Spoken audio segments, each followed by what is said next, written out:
Addunyaan amma keessa jiru jijjiirama saffisaa teekinooloojii ariitiin gara sadarkaa olaanaatti tarkaanfatuu fi dorgommii cimaa keessa seentee jirti. Kun immoo tokkoon nama addunyaa kana keessa jiraatu addunyaa bara kanaa keessatti dorgomaa ta'uudhaaf dandeettii kalaqaa gabbifachuu, waan haaraa uumuu, yeroo yerootti of haaressuu fi jireenya ofiif itti gaafatamummaa fudhachuu gaafata. Akkasumas qajeelfamoota qorannoodhaan mirkanaa'an jireenya mataa ofii ittiin gaggeeffatan qabaachuu barbaachisa.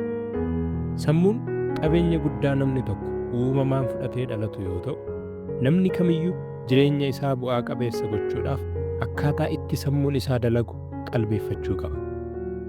Namni tokko akkaataa ittiin sammuu isaa dalagu beekee yaada sammuu isaatti to'achuu yoo danda'e, jireenya isaas to'achuu ni danda'a.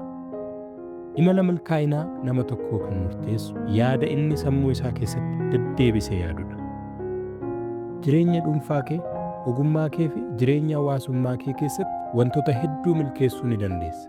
Wantoonni kunneen walitti kan hidhamanii fi walirratti dhiibbaa akka godhan hubachuutu sirraa eegama. Dadhabinni ati dhimma tokko irratti qabdu, dhimma kan biraa irratti kufaatiif si saaxiluu danda'a. Kanaaf hawaasa kee keessatti nama barbaadamaa fi gatii qabeessa of gochuun itti gaafatamummaa kee akka ta'e beekuu qabda. Hawaasa jechuun gamtaa namoota dhuunfaati. Amalli waliinii namoota garaa garaa kan walitti qabame aadaa jedhama. Walumaa gala aadaan amala nama tokko irratti dhiibbaa mataa isaanii godha. Namootni ciccimoon tokko tokko darbee aadaa hawaasaa isaanii irratti dhiibbaa gochuudhaan kallattii aadaa hawaasichaa ni jijjiiru. Gama biraan immoo aadaan ilaalchaaf yaada baay'ee keenya irratti dhiibbaa gochuun jireenya keenya murteessa.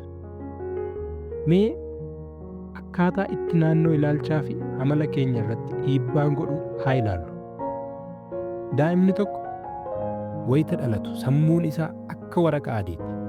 Eega dhalatee booda namootni naannoo daa'imichi itti dhalatetti ta'an sammuu isaa keessatti barreeffamuu eegalu. Wantoonni kunis karaa qaamolee miiraa gara sammuu daa'imaatti seenu. Adeemsuma kanaan yaadi qalbii duubeen uumamaa deemaa jechuudha.